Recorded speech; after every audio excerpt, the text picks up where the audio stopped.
Today, our guest is Miss Oysha. We are conducting a speaking interview with her. Let's begin. Good afternoon. Good afternoon. What's your full name?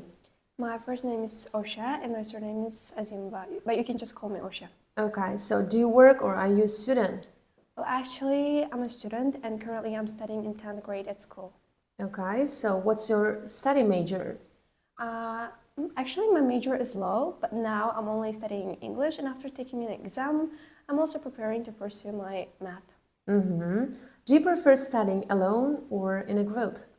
Well, I think it's better for me to study alone, so I can just concentrate on my study without being disrupted by other people. And I think it's also effective for me, and I can do my task more fast. And what are the advantages of studying in a group? Well, it provides numerous benefits. By working on a collaborative approach, I think that people can exchange ideas and perspectives, which enables them to come up with new and innovative ideas. As well as I think it allows people to respect each other's perspectives and incorporate these ideas into their own projects. Okay, thank you. That's the end of the part one. Let's move on part two. Okay.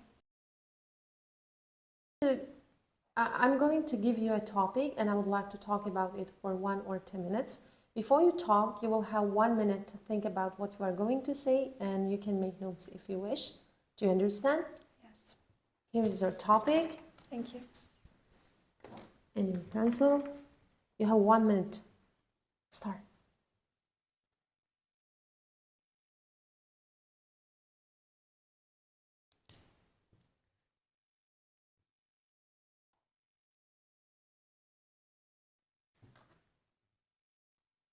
Stop. Your time is up. Let's start. Okay. So the time when I had to solve a problem was when I was preparing for a school project with my classmate who had completely different ideas and working style than me. And at that time, we were coming out with new and innovative ideas, and I thought that we weren't communicating effectively. So I realized that having good communicational skills with your partner is important so as to create strong joint effort. So, and to solve this problem, I think we scheduled a meeting in which we could share our differences and perspectives and ideas. So, and then we brainstormed to combine ideas which was both common for both of us. So, and it was the main obstacle was to find an alternative way that could be beneficial for both of us. But I learned from this experience is that the thing that I learned from this experience is that respecting others' perspectives and incorporating these ideas into your own project is the main and important thing. And because everyone have their own your own unique signature, which can be different, varying on each individual. So it may not align with somebody's perspective, or it may not be same with other people's. So it's important to respect and put it into action and listen to these ideas of other people. Thank you very much. Let's start from part 3 questions. So, do you think the problem could have been prevented? Well, not really, because our school professor actually decided to choose who's going to be a partner with, and before that, I haven't met with that person and I haven't know much about her. But I thought that just by working on a project wouldn't help us to get to know each other much better. So how would you handle a similar problem if it happens in the future? Well, the first thing I would do is to analyze the problem. The first thing is that I would spend more time probably with her, and I would provide opportunity for myself as well as for her to get to know each other's more effectively, because by knowing each other's and having or being aware about the ideas or outlooks we can, share common perspectives, ideas, which could be both beneficial for. So what are some common problems that people face in their daily lives? Well, main obstacles can be, vary depending on each individual. And I think that the common ones is probably, financial budget, managing financial budget, healthcare issues, or conflicts or disagreements that often arise between parents and children, as well as people often find it difficult to maintain balance between their workplace and personal lifestyle. So how do people usually go about solving these problems? Well, firstly, for conflicts between parents and children, I think that it's important for parents to spend quality time with their children.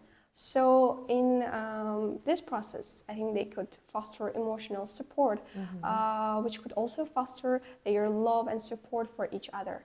And as for the healthcare, I think that each individual should be aware and should be conscious about themselves. Last but not least, I think that by